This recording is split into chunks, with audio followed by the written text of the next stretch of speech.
Hello friends, मैं आप सबका स्वागत करता हूँ blender basic foundation course for beginners के चैप्टर नंबर 14 में।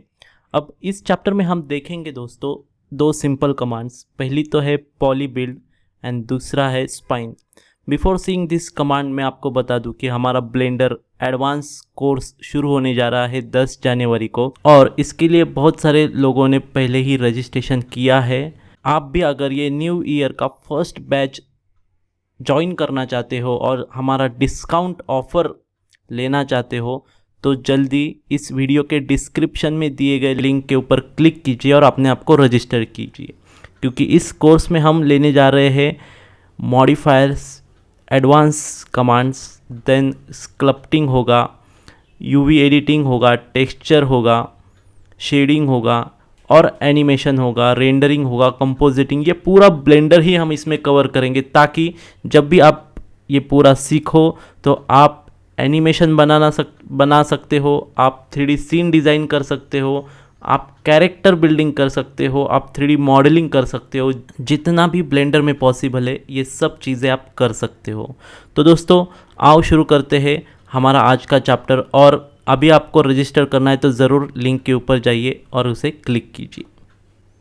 तो दोस्तों आओ शुरू कर। तो जैसा कि आप यहाँ पे देख रहे हो हमारे चैप्टर में अभी यहाँ पे वर्क स्पेस में क्यूब ऑलरेडी है। तो मैं इसे सिलेक्ट करता हूँ, कंट्रोल टैब प्रेस करके मैं जाऊँगा एडिट मेनू में। एडिट मेनू में आज जो हम टूल सीखने वाले हैं वो ये टूल है, ये वाला पॉली बिल्ड। पॉली बिल्ड का जो आप आइकॉन यहाँ पे देखोगे तो आपको नज़र में आएगा कि एक मेश है और उसको अलग अलग पॉइंट्स या वर्टिसेस यहाँ पे दिए हैं। तो एग्जैक्टली यही हम करते हैं। हमारे पास अगर ऑलरेडी कुछ मेश है और उसके वर्टिसेस है तो हम इस कमांड से उस वर्टिसेस को बिल्ड कर सकते हैं, मॉडिफाई कर सकते हैं। तो उसके लिए पहले तो आपका जो यहाँ पे मोड ऑफ सिलेक्शन है वो वर्टिसेस होना चाहिए।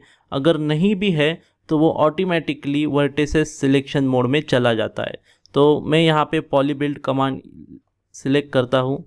अब जब कि यहाँ पे देख रहे हो कि सिलेक्ट मोड जो है वर्टिसेस पे शिफ्ट हुआ है, तो आप इस ऑब्जेक्ट का कौन सा भी वर्टेक्स सिलेक्ट करके आपको सिर्फ उसे मूव करना है। आप जैसा माउस कर्सर से उसे मूव करोगे वो ऑब्जेक्ट वैसा चेंज होगा। आप यहाँ पे देख सकते हो।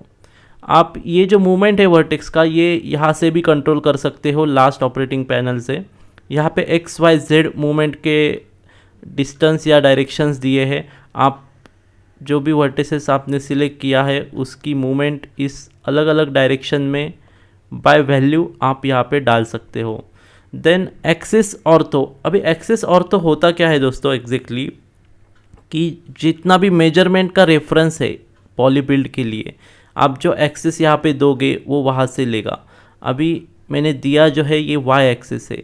अभी अगर मैं कुछ यहाँ पे मूवमेंट करूँगा तो आप देख सकते हो कि वो एक तो Y एक्सिस और Z एक्सिस के अराउंड मूवमेंट हो रहा है।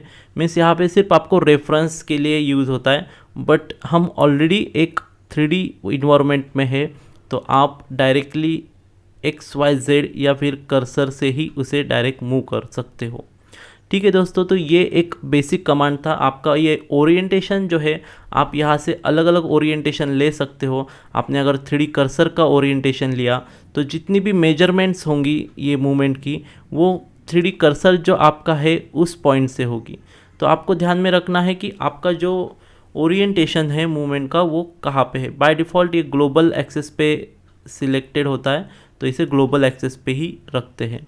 तो ये एक बहुत ही अच्छा और सिंपल कमांड है। कभी कभी हम कैरेक्टर डिज़ाइन या 3D डिज़ाइन करते हैं, कैरेक्टर सीन वगैरह, तो उसमें पॉली बिल्ड जो कमांड है ये बहुत ही यूज़फुल है, क्योंकि हमें इमीडिएटली कुछ ऐसे शेप बनाने होते हैं जो प्रिमेटिव्स नहीं है। तो हमें प्रिमेटिव शेप लेके उनको थोड़ा मॉडिफाई करना पड़ता है। तो इन दैट केस आपको ये पॉली बिल्ड कमांड बहुत ही यूज़फुल होती है दोस्तों। तो आओ दोस्तों नेक्स्ट कमांड के ऊपर हम जाएंगे जो है स्पाइन।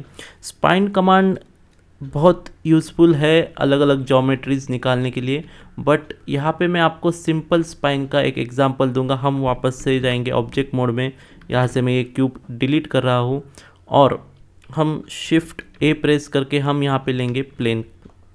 ओके, सो ये प्लेन यहाँ पे आपको दिख रहा है कि एक प्लेन हमने यहाँ पे लिया है। अब हम इसे कंट्रोल टैप करके एडिट मोड में जाने वाले हैं।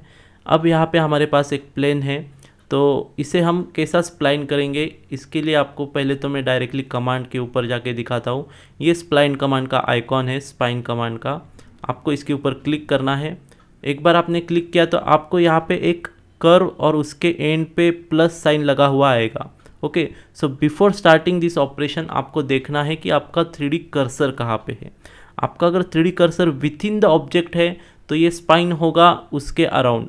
आपका 3D कर्सर अगर ऑब्जेक्ट के बाहर आपको रखना है तो आपको शिफ्ट प्रेस करके जहाँ भी आपको 3D कर्सर मूव करना है वहाँ जाके राइट क्लिक कीजिए। आपका ये जो 3D कर्सर है ये वहाँ पे मूव होगा। ठीक है, अभी आपको ये 3D कर्सर के अराउंड विच एक्सेस के अराउंड आपको मूव करना है।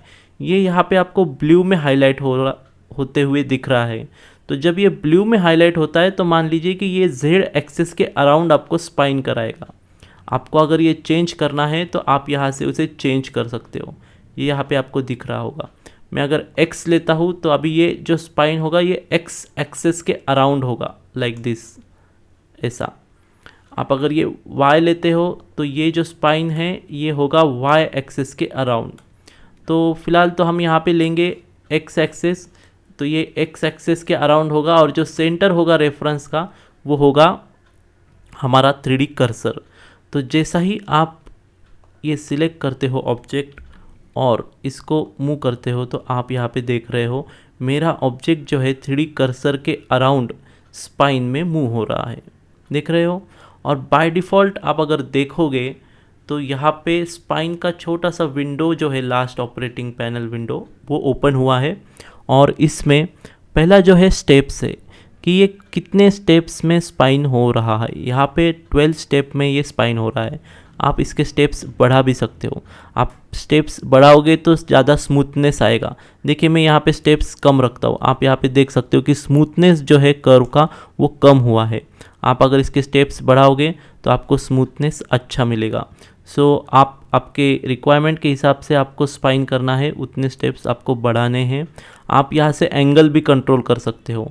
आप ये जो नॉब दिख रहा है यहाँ से आपको एंगल, प्रिसाइज एंगल 1-1 डिग्री से आप यहाँ से चेंज कर सकते हो। अभी यहाँ पे हो क्या रहा है दोस्तों कि मेरा जो प्लेन था, ओके, वो प्लेन को मैंने यहाँ पे स्पाइन किया है। बट दोस्तों आप यहाँ पे अभी देख सकते हो कि जो स्पाइन यहाँ से हो रहा है बाय डिफ़ॉल्ट यहाँ पे जो यूज़ डुप्लीकेट ऑप्शन है वो ऑफ किया गया है। मीन्स व्हाट कि जो ये प्लेन जो मैंने बनाया था वही यहाँ पे स्प्लाइन हुआ है, डुप्लीकेट नहीं हुआ। अगर मैं ये डुप्लीकेट ऑन करता हूँ तो आप यहाँ पे देख सकते हो कि जो स्पाइन हुआ है उसने उस प्लेन के डुप्लीकेट्स यहाँ पे बनाए हैं। देख रहे हो आप, ये डुप्लीकेट्स यहाँ पे बनाए हैं और साथ ही साथ नीचे जो ऑप्शंस है वो पूरी तरह से चले गए हैं। अगर मैं फिर से ये ऑफ़ करता हूँ तो आप देख सकते हो कि ये वापस से एक ही मेरे प्लेन को स्पाइन करके एक ही एंटिटी इसने बना ली है। अब हम इसको देखेंगे थोड़ा सा इसका एक्सेस चेंज करके। मान लीजिए कि ये स्प्लाइन है मेरा स्पाइन और अभी मुझे ये सेंटर जो है इसका थोड़ा सा मूवमेंट करना है। तो अगर मैं इसका वाई डायरेक्शन में मूवमेंट करता हूँ तो आप देख सकते हो कि ये वाई डायरेक्शन में अगर चेंज हो रहा है इसका एक्सेस तो ये यहाँ पे आपको चेंज दिख रहा है। सेम आप जेड एक्सेस में भी कर सकते हो तो आपको वो एक्सेस या स्पाइन का जो सेंटर है वो चेंज होता दिखाई देगा। अभी जो एक्सेस है यहाँ पे एक्सेस चेंज नहीं होगा क्योंकि हमने जो जेड एक्सेस जो है एक्स एक्सेस जो है वो 3D कर्सर के ऊपर ही लिया है तो वो चेंज नहीं होता है। बट आप यहाँ से वाई एक्सेस को चेंज कर सकते हो लाइक दिस। आप यहाँ से जेड एक्सेस को भी चेंज कर सकते हो। तो यहाँ पे आपको एक देखना है कि आपको एक्सेस कौन सा रखना है और सेंटर पॉइंट कहाँ पे रखना है, उस हिसाब से ये स्पाइन पूरा वर्क होगा। आप एक बार स्पाइन करके छोड़ देते हो तो वो एक ऑपरेशन कंप्लीट हो जाता है। आप अगर फिर से उसको स्पाइन करना चाहते हो तो वो अलग स्पाइन करके आपको देगा लाइक दिस। और आप अगर ऑब्जेक्ट मोड में जाओगे तो ये कंप्लीट एक ही एंटिटी यहाँ पे आपको दिखाई देगी। तो ये बहुत ही सिंपल कमांड है, बहुत ही यूज़फुल कमांड है। आप इस कमांड का यूज़ करके रोटेटिंग बॉडीज़ जो होती है जनरली इन फिज़िकल वर्ल्ड ये मशीन पे की जाती है, जिसे लेथ मशीन कहते हैं या रोटेटिंग चक लेथ मशीन भी कहते हैं, या जो भी चीज़ रोटेशन में जिसको हम फिज़िकली मैन्युफैक्चर करते हैं वो सभी चीज़ें आप 3D ऑब्जेक्ट में या ब्लेंडर के इस मोड में इस टूल से आप कर सकते हो दोस्तों। तो हम एक बार वापस स्पाइन कमांड देखेंगे। उसके लिए पहले तो मैं ये डिलीट कर रहा हूँ। हम यहाँ पे एक बार प्लेन लेंगे, यहाँ पे आपको प्लेन दिख रहा है। देन हम जाएंगे यहाँ पे कंट्रोल टैब प्रेस करके इस कमांड में। अभी बाय डिफ़ॉल्ट हमारी स्पाइन कमांड यहाँ पे सिलेक्टेड है। अब हम यहाँ पे ये जो 3D कर्सर है ये with in the object area और मेश एरिया ही रखा है। अब अगर इसे हम स्पाइन करेंगे तो क्या बनेगा आप यहाँ पे देख सकते हो, लाइक दिस दिख रहा है आपको। यहाँ पे एक सिलेंड्रिकल या फिर एक सिलेंडर कर्वेचर पार्ट यहाँ पे आपको बनता हुआ दिख रहा होगा। अगर मैं इसके स्टेप्स बढ़ा दूँ तो और भी इसे स्मूथनेस आएगा। इसका हम थोड़ा सा अगर इसका सेंटर चेंज करेंगे तो आप इसकी प्रोपोर्शनैलिटी भी चेंज कर सकते हो। इसका एक्सेस अगर हम चेंज करेंगे तो इसको आप ट्विस्ट कर सकते हो। जेड एक्सेस चेंज करोगे तो इस डायरेक्शन में ट्विस्ट होगा वो, लाइक दिस। तो ये हमारा स्पाइन ऑब्जेक्ट यहाँ पे बन चुका है, ये वाला। सो ये स्पाइन कमांड का इस्तेमाल है। अभी स्पाइन कमांड में एक और कमांड आता है स्पाइन डुप्लीकेट्स करके, उसके बारे में हम अभी देखेंगे। तो ये ऑब्जेक्ट मैं डिलीट कर रहा हूँ। हम इसके लिए लेंगे क्यूब और जाएंगे ऑब्जेक्ट मोड में, एडिटिंग मोड में। अब हम इसको जो है स्पाइन करेंगे बट डुप्लीकेट ऑप्शन के साथ।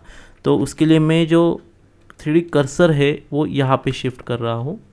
देन इसमें हम जो नेक्स्ट वाला ऑप्शन है स्पाइन डुप्लीकेट्स, इसको सिलेक्ट करेंगे। अभी स्पाइन डुप्लीकेट्स में होता क्या है दोस्तों, जनरली 3D सॉफ्टवेयर कमांड्स में आपने देखा होगा एरे बनाना। तो यहाँ पे भी एरे का एक मॉडिफायर है जो एडवांस में हम सीखेंगे। बट जनरली आपको अगर किसी भी चीज़ का रोटेटिंग फॉर्म में डुप्लीकेट्स करना है, एरे क्रिएट करना है, तो आपको यहाँ से आप वो कर सकते हो। तो उसके लिए आपका जो भी 3D कर्सर पॉइंट है या सेंटर पॉइंट है वो ऑब्जेक्ट से बाहर चाहिए। फिर आपको ऑब्जेक्ट सिलेक्ट करना है by pressing A. You can select the whole object. Then ये कमांड आपको सिलेक्ट करनी है। आपको यहाँ पे दिखाई देगा आपका स्पाइन कैसा होने वाला है, किस डायरेक्शन में क्या। आपको अगर वही डायरेक्शन वही एक्सेस के अराउंड करना है तो आपको सिंपली क्या करना है, इसे अभी रोटेट करना है। अभी यहाँ पे जो स्टेप्स है मैं थोड़े कम करता हूँ ताकि आपको अच्छे से समझ में आए कि एक्चुअली हो क्या रहा। सी यहाँ पे हमने सिर्फ 4 स्पाइन किए हैं डुप्लीकेट्स। फर्स्ट वाला जो है ओरिजिनल है, फर्स्ट, सेकेंड, थर्ड, फोर्थ। अब जैसा भी आप जितना एंगल इसको टिल्ट करोगे और भी वो स्पाइन आपके लिए बनाता रहेगा, और बिटवीन दैट 2 ऑब्जेक्ट्स और मेशेस उसका एंगल भी चेंज होता रहेगा, लाइक दिस। तो आप ये डुप्लीकेट बना सकते हो इन दिस कमांड। देखा आपने इसको। तो ये सिंपल सा एक उन्होंने एडवांस फीचर दिया है स्पाइन कमांड में। बट जैसा अभी हम बाद में कुछ इससे क्रिएट करेंगे तो आपको इसका इम्पोर्टेंस पता चलेगा। You can really do a beautiful 3D modelling by using this command. So दोस्तों आज के लिए इतना ही। ये जो स्पाइन कमांड है और साथ ही एक मिनट स्पाइन और डुप्लीकेट स्पाइन, ये आप इसकी प्रैक्टिस कीजिए, पॉलीबिल्ड की प्रैक्टिस कीजिए, क्योंकि अभी उसके बाद जो कमांड है बहुत ही सिंपल कमांड है। और जल्द ही हमारा जो basic foundation course for beginner है वो ख़त्म होगा और हम 3D मॉडलिंग के tutorials and actual 3D modelling शुरू करेंगे बनाना विद सम ऑब्जेक्ट्स। तो दोस्तों आज के चैप्टर में इतना ही। फिर मिलेंगे नए चैप्टर के साथ, नए टूल के साथ। और आप अगर बेसिक से थोड़ा एडवांस सीखना चाहते हो ब्लेंडर, तो हमारी 10 जनवरी को बैच आ रही है। 20 एडमिशन्स की ही कैपेसिटी है और ईयर के फर्स्ट बैच के डिस्काउंट का ऑफ़र भी है। आप अगर वो भी लेना चाहते हो तो अभी लिंक को क्लिक कीजिए डिस्क्रिप्शन में दिए गए और वहाँ पे जाके अपने आप को इनरोल कीजिए। So thank you to watch this video.